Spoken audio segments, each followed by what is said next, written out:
Welcome back to the house. We are back because we have a very important episode to review. The finale of Daredevil Born Again is upon us, and we are back to give our reactions, our review heading into potentially next season. Not for a while, though. I'm your podcast host, Noah Marano. Back again with my co-host and producer, Mr. Josmanni Sanchez. Not quite the blind bandit that Daredevil is, not quite as violent as Frank Castle. You are my little mix of both. I'm like if they had a baby. Yep. But I just want it on record that if Deborah Ann Wool ever wanted to play D&D, I'd be down. I would so be down, bro. She's a nerd with that stuff, right? Yeah. Like heavy. I've seen videos. People think nerd is a derogatory term. Nope. I don't think so. Nope. I think, we're nerds. Yeah. That's why we do this podcast. I had a parent email me today saying, like, my son's into, like, nerdy things. Do you guys offer that? And I was like, oh, yeah. boy. Yeah, oh, boy, do we. We can find a home. We can find a home here at the house. Are the LARPers still there? I don't know. But if I ever do see them, I might join them. Wait. Serious question. Mm-hmm. We'd be a pretty nasty LARPing. Oh, that's why I never joined. I was going to be too powerful for them. If we joined that, they'd quit. Like, sure, like, they might know, like, how to use the weapons, but, like, not only are we also nerds, just like them, but, like, the athletic ability. Yeah, no, you just throw that in there. It's like... Which they don't know. They're not familiar with our game. I definitely, I've learned in my life, people don't think I'm athletic until they actually see it. Yeah. No, for sure. I mean, I put on weight since college, but try me, dog. I give you a bucket. I give you a bucket. I give you a bucket. Anybody can come and get it. Oh, man. Listen, we're back at the house today to discuss this finale of Daredevil Born Again. Boy, what an episode it was. What a wild ride this series was. We do have to give a ranking at the end of this episode. And it's going to be fun. Let's get right into this episode because there's a lot of things that happened. Just a thick episode, but I don't want to say not a lot of action. There was definitely action scenes, but it was like paced well. There was just one. It was really? Is it just the one? No, you get the one in the apartment, and then you get Punisher doing his thing at the end there, trying to attack them. Okay, yeah, two. I guess it really is just kind of like one and a half. Regardless, though, I feel like this was a very well-paced episode. Yeah. I definitely, and something we talk about a lot on this pod, if you're new, I felt full by the end of it. Like I was satisfied. Okay. I was not left like on a cliff. I have some thoughts about the way it ended. Yeah. But they're not necessarily like negative. Yeah. I actually really like this episode. I just want to point that out there. And I was grumbling a lot in the middle of this series. I definitely was. But you had your grumble pants on? Yeah, I did. I had my grumpy pants on. And I told you at some point, I'm grumpy now, especially like with the filler episode and with the slow pacing and the not getting to certain things quickly. I'm upset now, but if they finish really strong, that puts the middle in context. And it makes me feel differently about the season as a whole, especially like the middle, looking back on it. I will say after these last two episodes, I feel very differently about the middle than I did when I first watched them. Interesting. So like now that I see the whole body of work, I very much I honestly appreciate that we got that filler episode. Wow. Like seriously.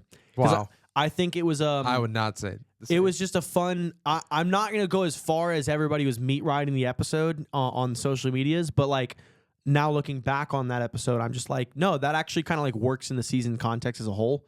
I'm okay with it. Like it doesn't.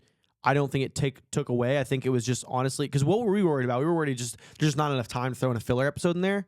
Now looking back on it, I'm kind of like, honestly, it didn't really like derail the season, and I don't really know what they could have used that space for. I feel like they got all of it out that they wanted to, given that this season is quite literally rolling into the next. So we're gonna have 8 more episodes. So it does feel more to me like, especially once we get the whole body of season 2. That it's really going to feel like a filler episode in a longer season. And honestly, I think that works. I think because it works as a filler episode. It doesn't work as the meat of my series. So that's the only thing I'll say about like the context of what I have now, given that I've seen the whole series now. So you want to get right into the scenes? Yeah. Let's do it. All right. First off, we do get to see that Vanessa did get Poindexter out. And we got to know some things. Yes, we did. We did learn some things. Foggy was definitely getting close. Definitely getting close. Didn't know. Not fully. Definitely. Definitely. So if I'm tracking correctly, he found a charter that's written into the law that what they were doing basically was illegal because of how they were doing it and through what they were doing it through, which was the charter. My only question with that is how does that exist? How does what exist? That charter. Like, they were using that charter to basically skirt the law. Yeah, because it was a free port.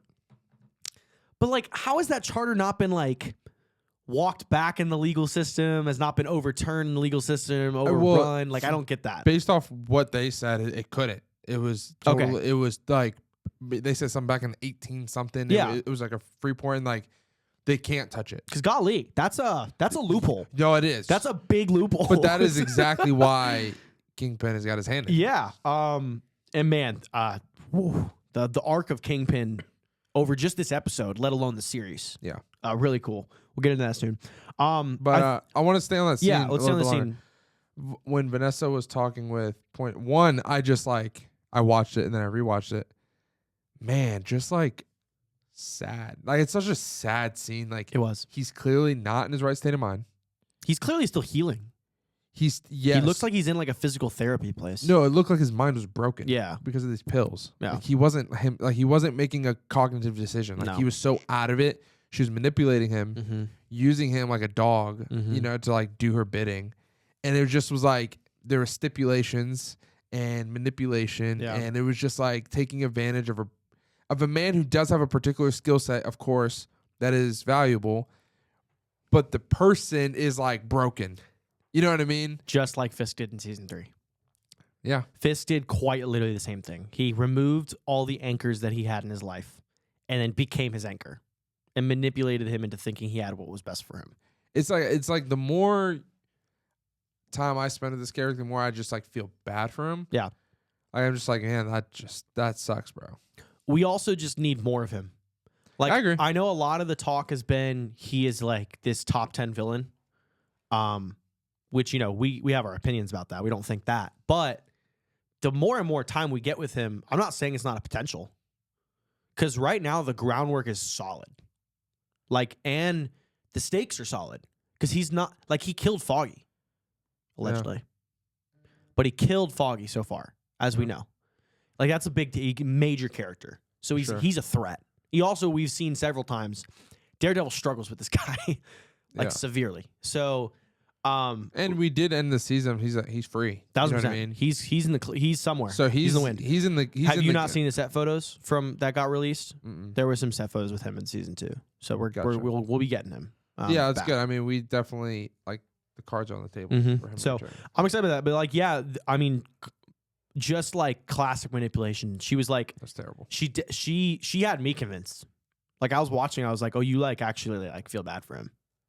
But listen, she got him out of that, and then she obviously sends him to Foggy because Foggy is, getting close. And what I thought was cool in the next shot is he immediately shoots back into the dance with the music comes in. Mm-hmm. Great music, by the way. And I noticed it last episode because we talked about it. Like, he was aimed at Vanessa at first. Yeah, it was. And I almost like thought it was cool. The way they layered it made me think of this whole first 30 seconds to a minute to 2 minutes, however long it was Bullseye pointing it at Vanessa and then having almost like a flashback as to how, like, from his perspective, she treated him well and got him out, all that good jazz. And he decided to change his mind on the Vanessa and move to Fisk. That's just how I took it. Interesting. And if it was like that, I thought it was really. I found a lot of beauty in that. I thought that was cool because we pointed that out last episode. I was like, yeah, he totally was aimed at Vanessa. So I took it a little different. How'd you take it? I took it as he resented her for using him the way, like, because like she used him when he was like vulnerable. Gotcha. Again, and now that he's like in his right state of mind, like he's going for revenge, but I think what would hurt her more is taking out Fisk. That's interesting because that's also like the twist that we talked about last week, which is like it looked like he was aimed at Vanessa to get at Fisk, but then maybe he's actually aimed at Fisk to get at Vanessa. So that would be also be a really cool I mean, we have no idea. No idea. But that's how I took it. That's why television is cool, because the director puts that out there for us to view. Yeah. And we can just take two different things from it. For sure. Next we get Matt in the hospital. And boy, does he... I've already seen plenty of memes about it on the internet. But when he said Karen, I got up and cheered. I quite literally got up and cheered, man. I was so happy. But man, is Heather down bad, bro. Because we'll get to, we'll probably touch on it again later this episode, but she immediately turns to Fisk in this and all and starts working for him. Bro. Yeah. She's just not smart, bro. She's gone super down for me. I know, but and I thought that too, but think about it from her perspective. Yeah. Just put yourself in her eyes though, because Fisk was her client, so she got to know him and Vanessa. Yes. And Matt is saying all this stuff, but she doesn't have the context that he's Daredevil. She doesn't, but don't you think she should at least try and trust him about that? Because they haven't been together for a long time. But they haven't been together for a short time. It's been a couple months. They've been living together, basically. Yeah, but your boyfriend is telling you that the mayor is this big bad guy, and you gotta trust me, nor the city Heather trust me. have seen any indication that he is this big bad. Yeah. You know what I mean? It's so just unfortunately, we have it from dramatic our irony. perspective where we know that. And so it's for just sure. You think it's I'm just you're stupid. You moron. But if they wrote it in the way that we think she should react, it would not make sense. No, it's just it's the dramatic irony of yes, all you have to do is listen to him because he's telling the truth. But we have the context and know both sides of the story. Yeah. She only has her perception of the situation, which is not as vast as ours. So 100%. It was. I did like that she ended up working for Fisk though. I thought that was interesting. One, it makes sense for the character, and again, everything I just talked about, and two, just this interesting dynamic that there's now two people on that team that know Matt so well. Obviously, one has the context of his identity and whatnot, and the other one just knows, obviously Matt Murdock. So I don't know. I think it could pose as some interesting stuff if she becomes a reoccurring character for next she's season gotta and be. stuff. I think she's gonna be around. I 1,000% believe that, and we'll see how that plays out with Matt and her. Leading into this, because I don't think she's. He's gonna get a new girl next season. 1,000%, and we'll get into that in a minute because I did have some thoughts on that. But next couple scenes, we get Fisk screaming at his people. We get him kind of pushing and leaning on the one lady to out the non-loyalists. She catches the commissioner in the act. Yeah, and then, bro, talk about grudges. Homie takes out the whole city grid just to go get Matt Murdock. Yeah. Well, I thought it was cool after that. Again, Fisk is never directly told, and his name was Buck. Yeah. I picked up on it. I was like, I'm going to remember it. Yeah, I picked it up too. And it was just listen, I'm not saying go kill Matt, but be better if he just out of here. Isn't it? Again, that was funny. The I was interesting mirroring where Fisk. even Matt in this episode says I don't really know why I jumped in front, but the mirroring of Matt jumping in front to take the bullet for his worst enemy, knowing that same thing. Would it be the worst thing if you got shot? No. All our problems would be solved. I mean, that's the difference. I know. The line in the sand, and that's right? great. Matt would take the bullet for his villain or for his enemy. The enemy will put the bullet into Matt. After he's taken the bullet. Yeah. Absolutely. So it's that was funny. The scene where the grid turns off, I thought was really well done too. I thought it was the way the sound mixing was done. I thought it was really great. And then Buck pulls up. Buck does pull up. And I'm watching him first of all, I thought obviously Matt's hurt. When it cut back to Matt, I was like, dude, Matt's gonna hear this guy from 3 floors away. this guy's gonna walk into the building and Matt's gonna smell him. Also, dude, Kingpin knows he's Daredevil. He knows he's blind. Yeah, send the army. Not only that, we're turning the lights off. Who's that gonna hurt? Yeah. That's not hurting him. Matt's like, welcome. What are we doing? He would have done that for you. Welcome to the darkness. That cracked me up, man. I was just That's like, true. This Terrible. is If anything, we need to add more light. yeah, just as much as we possibly can. Just overload the grid. Oh man, but That's Buck funny. shows up to kill him, doesn't work, and then Frank is back, baby. And boy, from the moment he jumps back in the show, Oh my gosh, it is gasoline and fireworks. Every single scene with the dynamics between him and Matt, and then going forward, Matt. We've and Karen. already flushed out this whole clashing of philosophy. Oh, yeah. And it doesn't matter because every single time, no matter if they're working together or they're working against each other, they're always still going to They'll find a moment to catfight in the middle of some either traumatic stuff. Catfight, but they're working together in a situation, but both still holding true to their philosophy. 100%, bro. Matt putting people down without killing them. Frank killing everybody. And all the dialogue was fantastic. The way that they bounce off each other is just fantastic. Dude. Like we talk about how good the Fisk and Matt dynamic is. This dynamic is equally as strong in a whole bunch of different ways. I think it's it was awesome. Credit to Charlie Cox as well. Just the way he can work with. I mean, granted, the two actors we're talking about also fantastic actors. Fantastic actors. Yeah. John Berthal and Vincent D'Onofrio. Yeah. Like them alone also are fantastic actors. But the way he can just have so much chemistry with both of them, fire. The whole show has chemistry. Honestly, the whole show for sure. It has chemistry. And that's what made the original work so well. And you felt all of that with the bringing back of Karen and Punisher. Yeah, I agree. It felt like they never left. It felt like they never left. And it felt like we literally picked up right where we left off. And so, honestly, again, season in context, looking back on it now, if this continues, which it seems like it's going to, with this dynamic of this set of characters, looking back on how we took a break from it to get back to it, it honestly works. It works for me. Because if you ever watch older series that were on television for a long time, after 4 or 5 seasons when things aren't working, viewership's going down, they got to mix it up. Yeah, they'll old heads will kind of fade out. And they'll fade characters out. They'll bring new ones in. And honestly, for a while, it's okay. But then whether it's because the viewership is not liking it as much or whether they did it all to kind of bring things down so that when they brought the old people back, it went way back up. Yeah. That's what it feels like with this if this continues into season 2. Yeah. Because then I'm looking at it as an overarching theme. If you look at the entire series of Daredevil, including the Netflix, it's literally just this little 6-episode blip, which I can deal with. That's okay to me. And I can appreciate what was done in those episodes more. Yeah. Knowing that now. But it's also, you got to think it's interesting because the 100% of the intention was not to bring Karen back. Mm-hmm. In fact, but then obviously what happened, we threw the fit and they brought her back.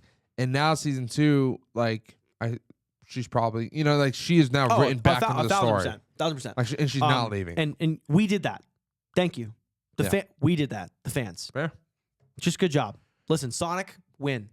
Yeah. Daredevil, win. So far, it's going pretty well. Throwing fit is working. What'd you think about the action in the apartment with all the weird slow-mo stuff? Were you vibing with that, or is it kind of It was definitely what I think it was a product of was us knowing that this was maybe the new regime of this show and production coming in, and I honestly don't even know if they had really a lot of time to really flesh out the action, and so maybe they took some shortcuts to add these slow-mo scenes in, so there's not as much choreography, there's not as much camera work. And maybe they did it for that reason. I don't know. Because they also made this episode a whole lot darker. Yeah. Not only to represent the previous tone, but also to the black hide kind of that. Sure. So I didn't it didn't stick out to me as I hated it. Yeah, I agree. I think it worked within what they were doing. And again, the whole jokey nature between them. I mean, we were talking about it. Matt's don't kill anybody. Bang. Immediately, bro. No, I texted you one line specifically that funny, Frank man. said. It was if they come up, because they were talking about the task force or whatever they're called, the strike force. Task force, coming up for them. He's like, if they come up here, I'm not playing patty cake. Yeah. I'm chopping them up. Chopping them up. I was like, talk that talk. Talk that talk. And so it was good, man. But then I was also when I thought it was there's some of the, anytime I see them together, I just see me as Frank and you as Matt. 100%. Because when we realize that this member is the one that killed White Tiger, and Matt is realizing it, and you see him wrestling with, you know, his darkness, and Frank is just in the back. Do it, Red. Do it. Do it, Red. Do it.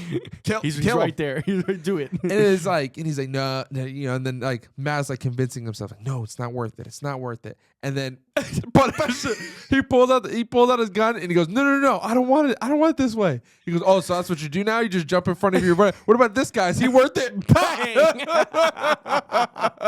Yo, he was cooking Just in those scenes, bro. Random dude crawling. Oh, is this guy worth it? Oh, boom. It's like even when they're coming in, the first thing I wrote down was just like Frank is literally just laying waste right now. Oh, he's mowing him down. Like the first scene he comes in, he just stab in the neck, rip the throat out. Yeah, he's throwing blood everywhere. The first thing he did was blow a hole in a dude's chest with a shotgun. Like, it's just like, goodness gracious. So that made me laugh. And then we got to that, and after I saw that, I was That off was a hilarious, cliff, bro. Dude, I was cracking I was up, crying. Dude. It just puts him down like a dog, dude. Crazy work by Frank, bro. Dude, I was cracking up. Oh, That's what I missed. I needed that. So good. And then obviously we get the big reveal of who called Frank, which I kind of figured. I kind of guessed who it was. I didn't know if she was going to show up directly next scene. I thought it was. I was wondering if that was a reference to his show, and that's what I was concerned about. No. And then obviously a little bit later they reveal it. I was like, oh, okay, cool. There is a lot of stuff in Punisher that definitely bleeds over this episode that we missed out on not seeing the whole thing. Yeah. So there's a little bit of that. Honestly, it's probably mainly season 1, because season 2 I don't believe has Karen in it. I don't believe she's in that part of the Punisher. So, but Karen shows up. And again, they go back to Frank's place, and which was dope. Really cool. Karen's back. We did it, baby. Karen's back. We get Fisk threatening the city council with his boys, which again, that kid's a great actor. I really like him. Dude, he actually cooked my scene. His character gets better and better every single time I see him on screen. I agree 100%. And the way that he just subliminally is threatening, just like he did BB earlier. That was a cool growth. Yeah, he did it with BB, and now he's doing it with Buck behind him. Yeah. Because they're like, then we can find something Buck, different. Was it? Yeah. Thank you, Buck. It's just he's really, really good. He's good. He's really good. I'm excited to see more of him next season. Hopefully. Yeah, and then man, the cops are just wilding, bro. The next scene we saw, we had the kid running out of the gas station or whatever he was running out of. He stole a TV or something. Oh man, he got popped, and then that was dark. That viscerally made me angry. Like it actually did. Yeah. I was legitimately like, oh my God, like that pisses me off. It boils my skin. Yeah. And also it was dark as fuck. Yeah, when he was just a kid. He's like, no, he's a vigilante. I was like, damn. When he did that, I was like, oh. Damn, man. Like that's just that. And then I started thinking like, I get it. Right? But like, you can hunt the vigilantes and whatnot, but like, why you just go kill a random civilian? Yeah, you know what I mean? Creating new vigilantes. Exactly. Like why just go? I get it. You're getting that you have this power, but like, you just go shoot a random civilian. Yeah. It's one thing if you're hunting vigilantes because one, they can defend themselves and they will probably try and kill you as well. Yeah.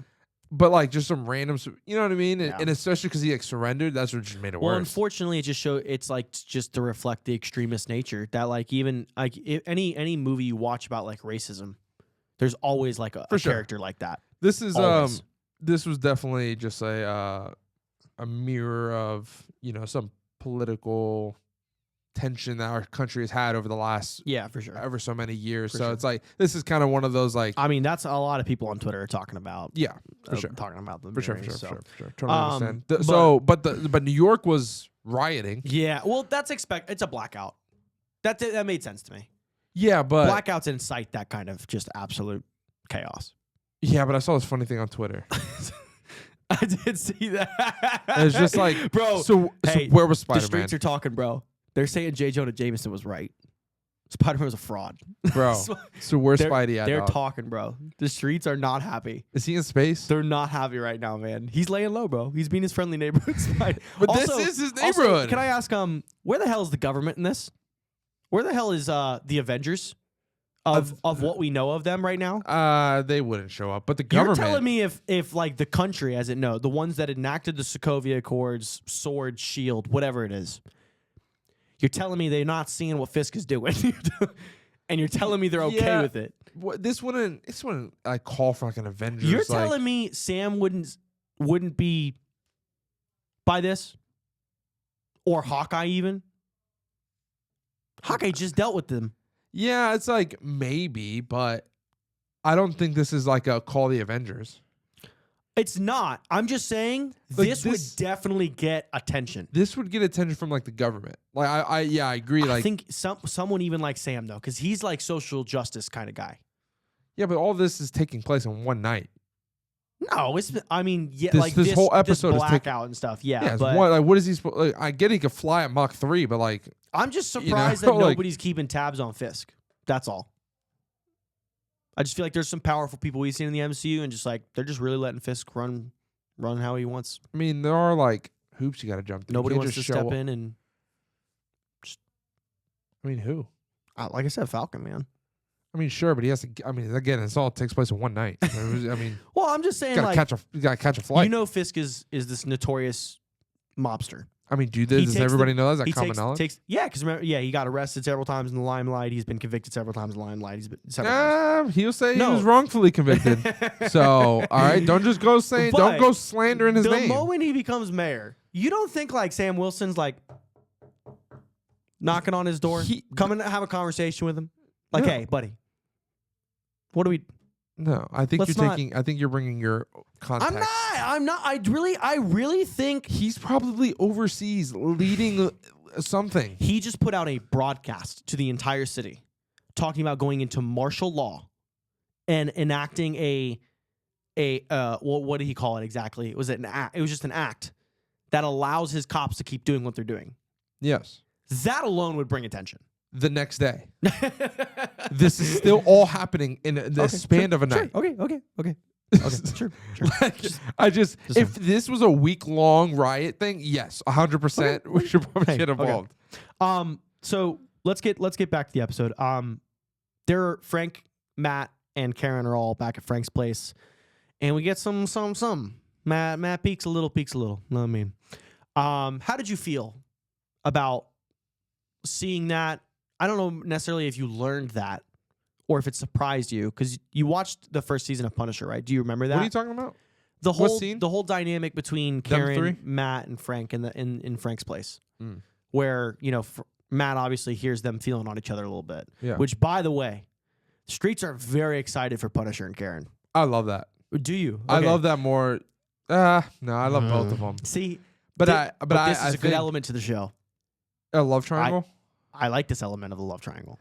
This is a weird, because it's not a conventional love triangle. Yeah. This is like because this also it fixes the problem that you had, which is Karen can now just be with Frank, and so Matt can keep being Hope. Yes, that's what I'm okay with. But like, I think it's an interesting spin on a love triangle, because like Frank is obviously Frank. That's what I'm saying. And Karen is not really, but she does more than Foggy. But for sure, she sure does, because I even saw that, and I remember I'd seen a couple things from Punisher, so like I went and tried to look into that a little bit. That definitely is like a through line in Punisher, like their kind of romance with each other, or like wanting to maybe be a romance with each other, and so that was definitely there. And then they made it even more evident by doubling down on it later when Matt's like asking her about it. Yeah. So I just thought that was interesting, because like Frank is who he is, yet Karen still kind of loves him, and Matt is who he is. But Karen still kind of loves him, and they both kind of love Karen. Love's a strong word. Yeah, they do. They do. If you watch the original series, like they very much they love each other. Sure. I wouldn't call it in love, but I wouldn't call her and Frank in love either. Yeah, I guess, and not like love, like I want to marry you, love. No, but if they started love dating each other, like they care next for each episode, other. I think they would say I love you to each other. Okay. I don't think they would hold that back. But I just thought it was I thought the whole scene was interesting. When he asked for coffee, I kind of giggled. I was like, some coffee, huh? Yeah. But no, I just thought that interlude into the show is going to be interesting moving forward. And then we get them having the whole investigation scene, going through the files. They learn about Red Hook, which was mentioned earlier in the episode. Yep.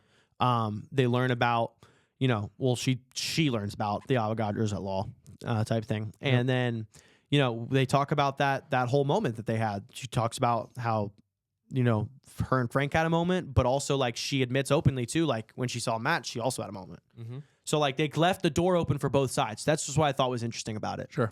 Because Karen is definitely here to stick around come the end of the episode. So we get all that. And then Frank, well, first off, she sells out the commissioner, which damn, bro, that sucked. Yeah, I was not I think it was that. worse that like how she felt. Because she was like, she knew the pain. And she's threatened to do it. You know what I mean? Like it wasn't like she didn't really have a choice, but she knew what he was. Yeah. She had a feeling 1,000% that like what was gonna happen. Yeah. Well, she chose herself. At the end of the day, she chose for herself. sure. So I would have done the same thing. But man, she sells the commissioner out. And then Frank decides to go flying into the task force by himself. How'd you feel about that? Even for Frank, I was like, "What are we doing, dude? Yeah. You didn't even try to like concoct the plan." Because like when we've seen him do that in season 2, he mows around people. Yeah. With a plan. I mean, he really just walked in there expecting to. He's taking gunshots. He's taking knives. He's like. Well, they were non-lethal. I know. But I thought they were lethal. I thought they were just hitting his vest. That's how I took it. They said non-lethal. They said non-lethal. Gotcha. They're like use non-lethals because they didn't want to kill him. Okay. Because they made a lot more sense when they popped him with like 4 shotgun rounds and he was still standing. Yeah, like, There were rubber bullets, but I thought it was interesting too, and I was like, okay, well, they're trying to convey something.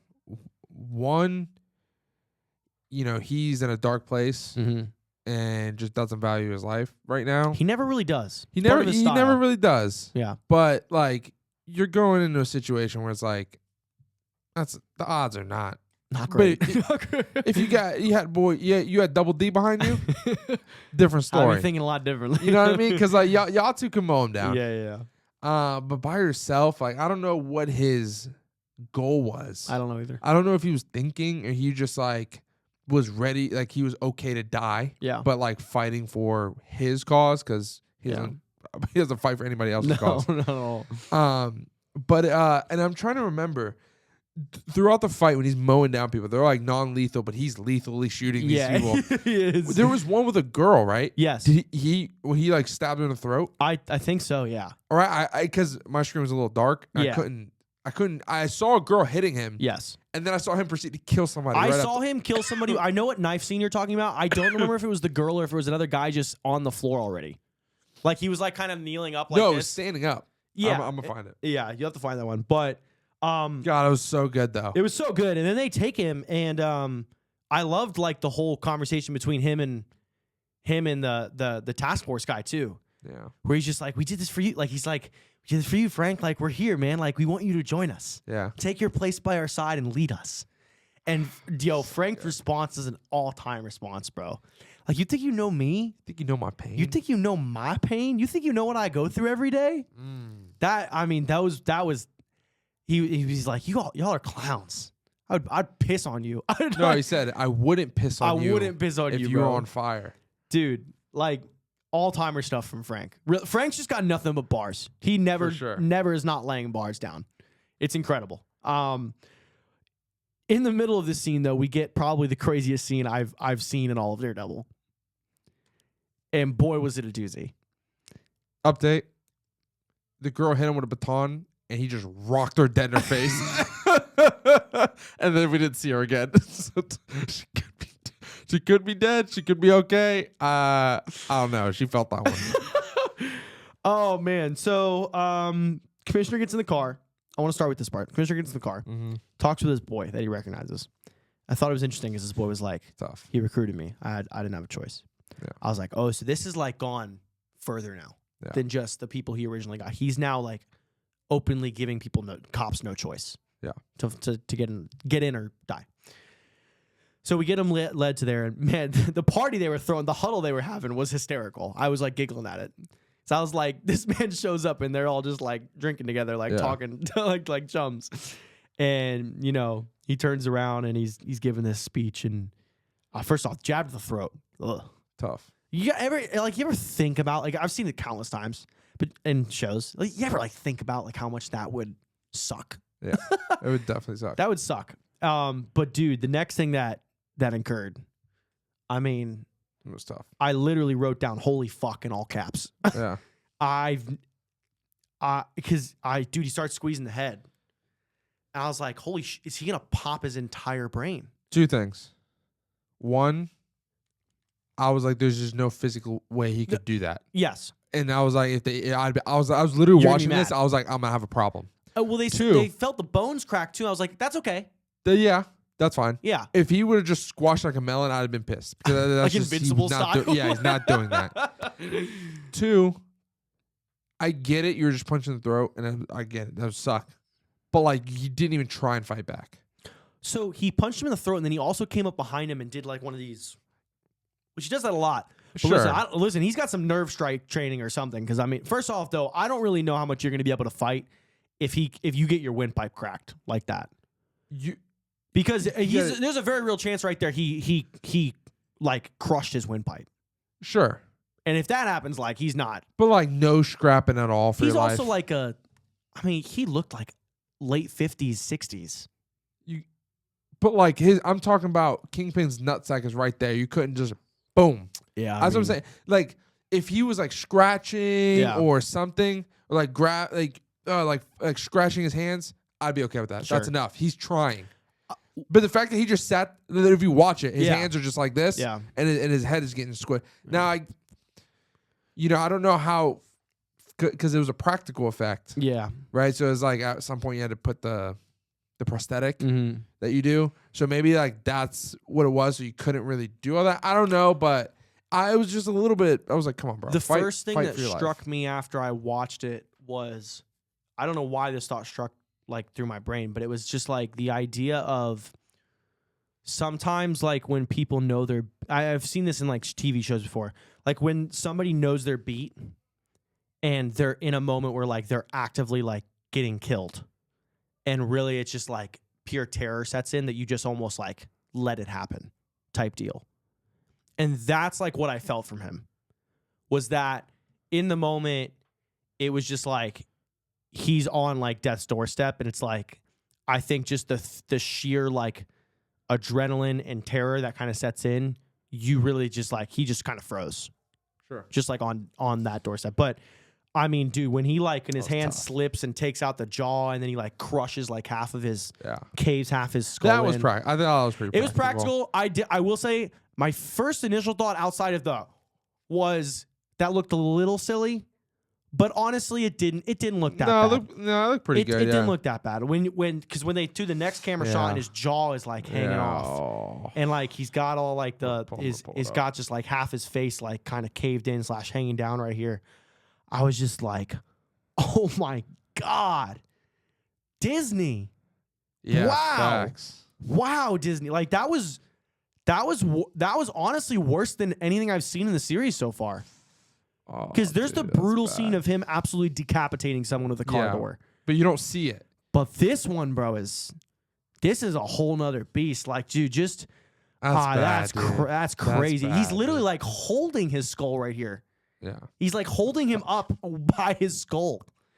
Oh man, that was a crazy scene. I couldn't believe it. That was wild. I couldn't believe they did that. Honestly, and it worked for Disney. so well though. Because man, you just see this whole arc of Kingpin over this episode, where it's like he's fully down the rabbit hole, man. He starts initially like being kind of calm with Vanessa and saying like, "Don't worry, like I've got the plan." He also said he knew. Yes. He also did tell us. Yes. That he knew that she put the hit. And I've got the plan. Like, don't worry, like I've got the plan. Almost like he's had it the whole time, even though he might not have. But he makes you like feel like he does. And then he gets more and more menacing and pressing. Yeah. And violent and darker as the episode goes on. And he also like explains to us as well, because that's the context on why, like, you would think, like, oh, you're trying to be better. What happened? And he says it in the episode where he's like, just sometimes opportunities present themselves. Yeah, dude, just a great line, bro. Where he's just like, he wanted to be good, but then it's like, but I could move billions. Yeah. It's like that meme going around of Oppenheimer. And he's just like staring into the void, and he's like, drug dealers and OnlyFans chicks are making millions of dollars, and here I am trying to be a good person. Yeah, for sure. Fisk is that drug dealer, bro. He is. I mean, seeing his it's like it's not like he slipped into madness or violence. It's like different. It's like he was already bad, and it just got darker as the episode went on. Because like he starts off his first couple conversations like he's menacing, and he's no longer talking at a point of like I want to hear like how I'm supposed to be doing things, and it's also like he's not mincing words. He's not trying to go back and forth. Like he says something with purpose, and it's like, don't talk back to me type energy. Again, I think it all stems from like the moment he has with Vanessa last episode, where it's like now that they're back on the same page, he can be him. Yeah, 100%. You know what I mean? 100%. So, and he's comfortable with that. It just gets more brutal and brutal until it boils over in that at the very end of it. And he's got the red on, and then even like when you see him in the camera, at the end giving the broadcast, I was like, dude, I would be scared to be in a room with him right now. For sure, like, I'd be he terrified. Definitely has a presence that is terrifying. Very different than we've seen. Very different. It's more foreboding than it is. Like he's always been menacing, but it's like actual danger. I feel now from like oozing off him. So man, he gives off the speech where he's martial law, curfew, and I was legitimately like, damn boy, like. Nobody, like... 8 o'clock? That's a lot, bro. Did he say 8 o'clock, he right? He said 8 o'clock curfew? I was like, how is he doing that? And he said martial law. I was like, what the fuck? Yeah. It's like, act? I expected the act to come into play, but I was like, what the... How is anybody going to let this happen? Because he tries to, like, frame it in his manipulating way. Sure. I mean, we're going to go back to the peace. We're going to go... Once we get it through this together. Yeah, and it's just... After he kills every vigilante. It's crazy, bro. Crazy. Did you want to see? I have a few questions for you. I don't know when to ask them. We're getting to the last scene here, so if this is surrounding the last scene, then sure. No, it's So, did you kind of want to see like a Order 66 montage? Would you have been like, yo, that kind of would have gone like hard. Random like comic book heroes, like I'm talking F-listers, like just one timers, or just like honestly, we could have used a little montage where some got off like that. And then we got like a shadow of somebody swinging through an alley. Something silky like that. Could it be Daredevil? Maybe we got some... But could it be behind-the-face camera work of some characters we already know. Like maybe a big, strong man and little tiny, skinny girl doing their things in the streets. I'm referring to Jessica Jones and Luke Cage, by the way. But... I wouldn't say she's tiny, skinny girl. She's absolutely a tiny, skinny girl. Have you looked up the height of that woman who plays her? She is small. But her character no, she's super strong. I'm just saying, but she is a tiny, skinny girl. But sure. No, yeah, I would have honestly, Order 66 would have gone crazy there. Kind of would have gone hard. That for sure is an Avengers level incident, though. I don't want anybody telling me otherwise. What? If he ordered like an Order 66, that's exactly what he vigilantes. That's exactly what the night was. Hunt them all down and kill them all. Like, yeah, I mean, kind of did, yeah, but. Also, Doctor Strange is in New York. Yeah. Where are you at, homie? He's probably in some other dimension, dog. Yeah, he's not. He's not paying attention, bro. He's like, let's Spider-Man. I got the time stone. Not anymore. Not true. Oh, man. But yeah, so heading into that, do you have another question for me? It'd been funny to see Wong just clapping some kid. Like they're trying to raid the Sanctum Sanctorum and Wong is beating the brakes. Honestly, like I would have loved like somebody trying to run in and he just... And you just see him get thrown out. Just gone. Or just a portal into the open Himalayas, and just... yeah, it's like cooked. Dead. Kids continues to eat his sandwich. But yeah. I do have some other... I'll ask him after, but I do have some more questions. Well, we get into the last scene here and we talk about Karen, and Matt says to Karen, like, we need an army. Yeah. Boy, was I getting pumped. I know, dude. I was like... Me too. They have a chance to do something incredible here. And at this point, I didn't look at the time left. 1,000%. So I'm like, oh, we're storming the Capitol. Oh, we're storming the Capitol. I knew we were kind of getting late in the episode. I kind of figured it was going to a cliffhanger the way we were kind of heading towards things, but I got way ahead of myself. I was like, with who I thought was about to be in the scene. so I'm curious who, like, they had an opportunity to do something that we would have never forgotten, and honestly, would have worked. The amount of New York-based superheroes are, dude. So I'm telling you, many. It would have worked, and what I talked about earlier in the season would have came to light, which was like Matt can be kind of the glue for all these people. Man, honestly, at the very minimum, I thought we were getting Defenders. The Defenders. Yeah. And then at the very hopeful, I thought Spider-Man was just also going to be there.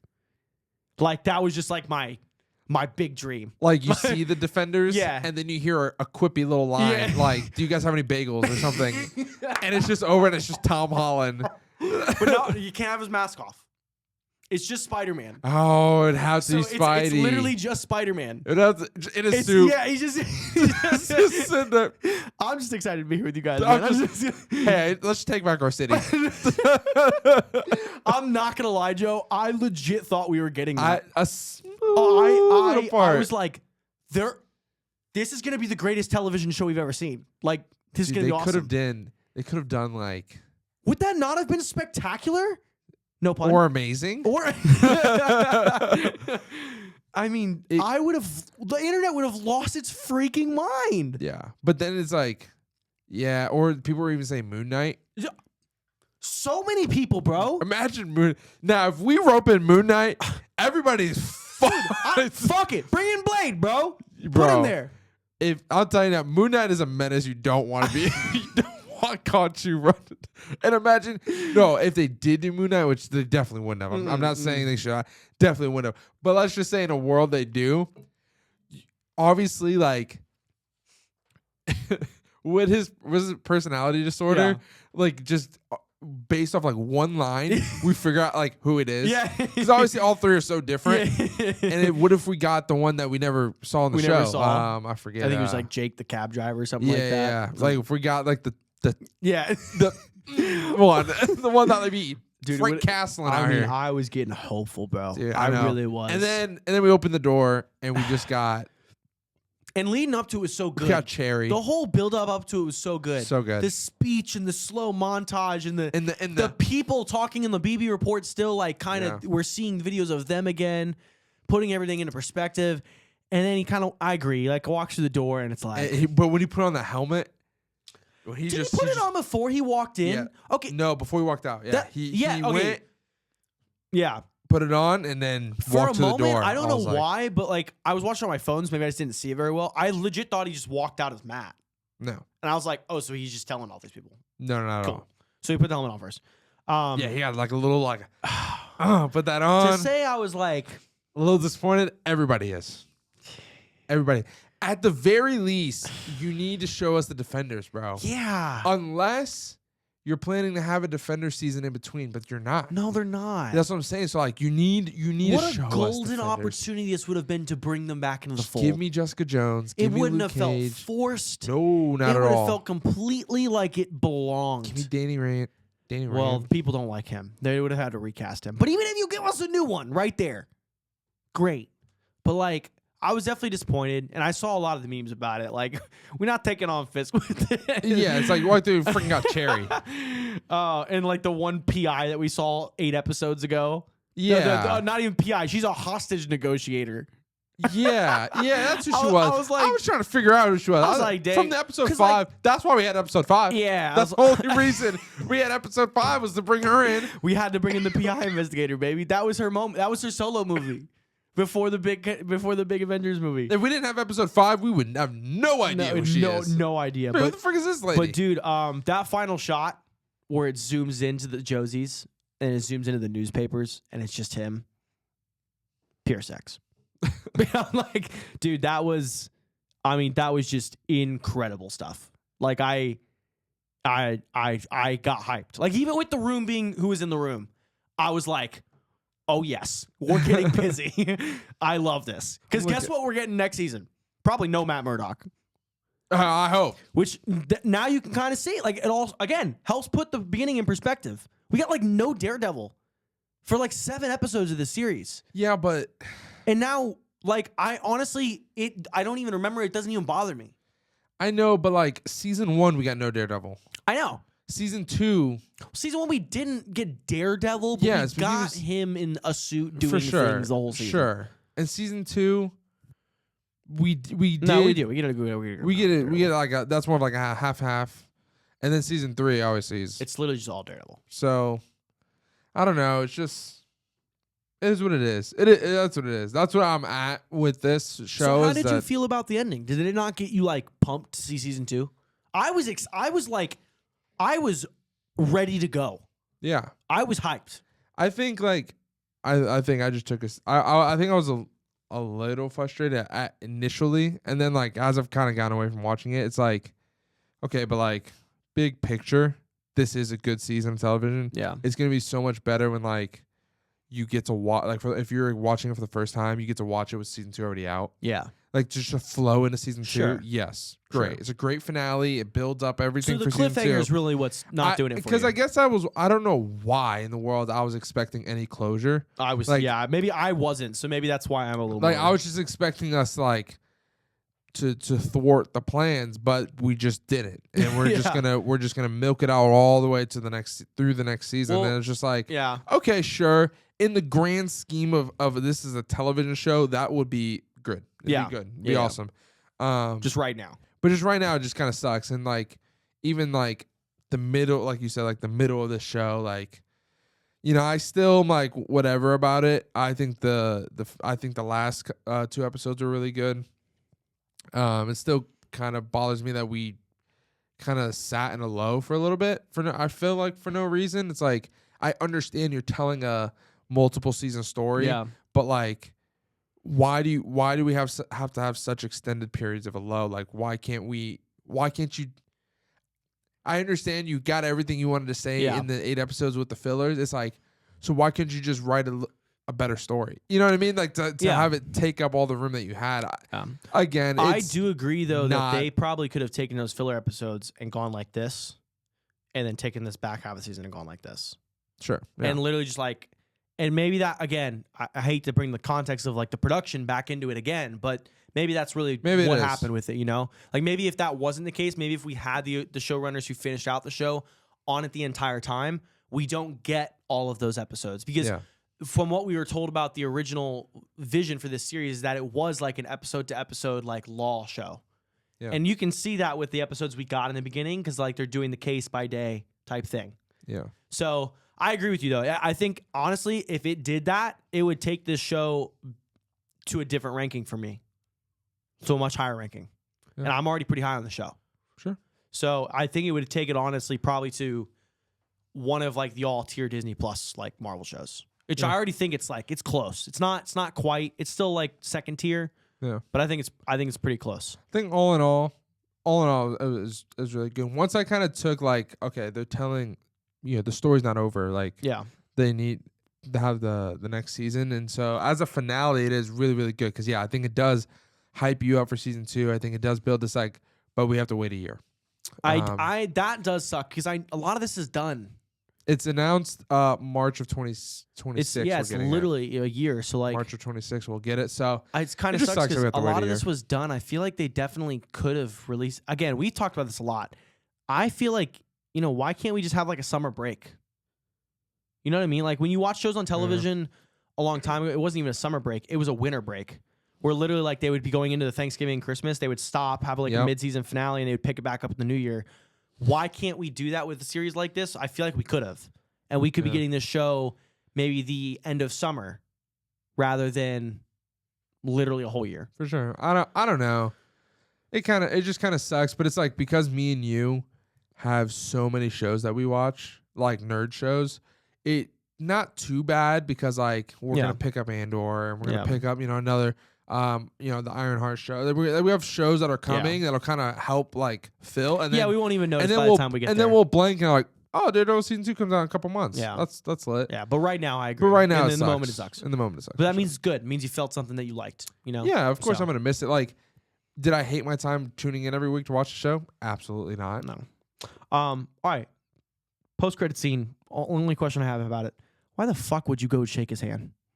I don't know. Plot armor. That was the only one I thought was. That was the first time the entire show. I know you say it a lot. That was the first time the entire show. I was like plot, plot, plot, plot, plot, plot, plot, plot, plot, plot, plot, plot. I was like, come on, man. Which like, did we even need him breaking out right now? No, honestly, like you could have insinuated it without you even showing it, and I would have believed it. You could have just showed the next scene, and Frank's like not in there. Yeah, like I would have believed it. Frank is just like putting out a cigarette on the street. I would have absolutely believed it. Yep, makes sense.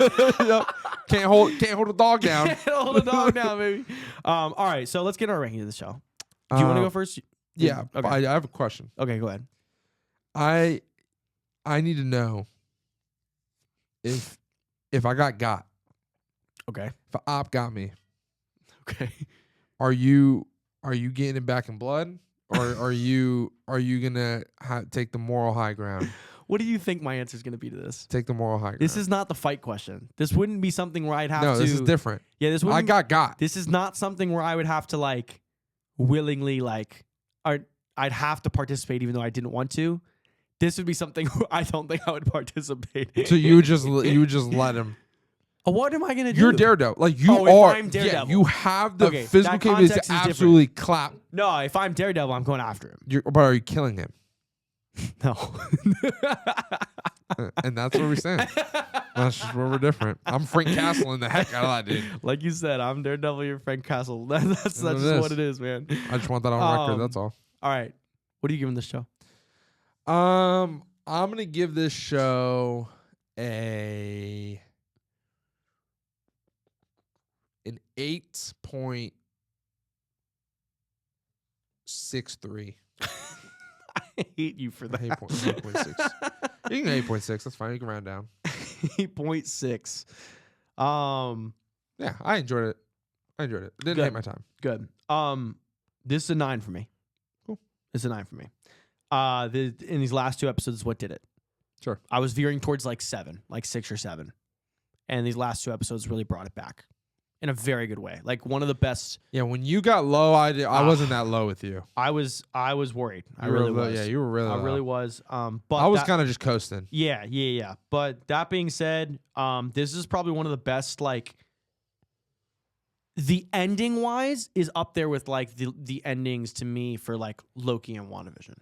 Well, WandaVision, I didn't really love the ending. The show was just phenomenal. But the end of Loki, like the way I felt like coming out of the end of Loki into the next season. So you put this over Loki season 1 or no? Oh, no. I know. Right. I was not going to miscommunicate. I know. I'm just asking. Would you put it over Loki season 2? No. Would you put it over X-Men 97? No. Would you put it over WandaVision? No. Those are like the 5 like cream of the crop tier. Would you put it over Agatha? That's where I would say yes. So you're going yes over Agatha. I would say like this and Agatha are in. That's an interesting thing. We should do tiers of the Disney Plus shows. We've got enough of them at this point. Yeah. Well, you haven't seen Andor yet. Well, I'm talking about it's Marvel specifically. Oh, Marvel. Marvel. But yeah, this is like in the second tier. Like those 5 are like the Hall of Fame. Okay. Like the cream of the crop. And even though 5 Loki's technically makes it 4 because it's the same show. It's the same show, yeah.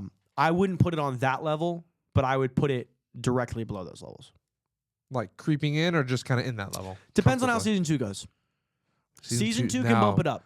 See, season 2 is going to cook because of the groundwork. I know. So if season 2 cooks, then yes. So as a show. Because not as season. Because like Daredevil season 1 through 3, I would absolutely hold on par with those shows. So like if we're starting to get back into like the framework of things, yeah, we could definitely bump that score up. Bump those rookie numbers up, as they say. Okay. Yeah, I'm excited, man. I'm excited. So that's it for our Daredevil coverage. It's been fun. This show's been a roller coaster, but honestly, it's been refreshing because honestly, a lot of people didn't know whether this show was going to work. Yeah. A lot of people were worried about this show, especially with all the production crap that was going on. Disney, we like the show. We like the show, Disney. Invite us out. Season 2 premiere, baby. We're very excited for Ironheart and everything that you put out, actually. We're going to be here for Andor, Disney. Oh, 100% going to be here, man. That's not even... That was not even a joke. We're 100% going to be here for Andor. I wasn't joking about the other parts too. Were you joking about Ironheart? Not even a single bit. Because guess what? You're going to... That next week or that next day after Ironheart drops, you're going to put on House 1055 and guess what? There's going to be an episode up. It's going to be us. We're going to be here. This is House 1055 and you're watching... See, that's a copyright issue. I didn't say it. Yeah, but you did it. I could have been doing anything. No, the motion is copyrighted. I could have been doing anything. Look it up. The motion is copyrighted. Okay, but I could have been motioning anything. No, they know. Mickey knows. Mickey. I'll get Matt Murdock to defend me. He knows what's up. I don't even think he can get out of this. All right, that's going to do it for us at the house. We are heading out. We will be back with Andor coverage coming up here in the next few weeks. Come on, and a little bit of Last of Us coverage, I believe, if I'm not mistaken. Yeah, baby. We'll be coming to you with double-header episodes coming up soon. So Andor and Last of Us next week.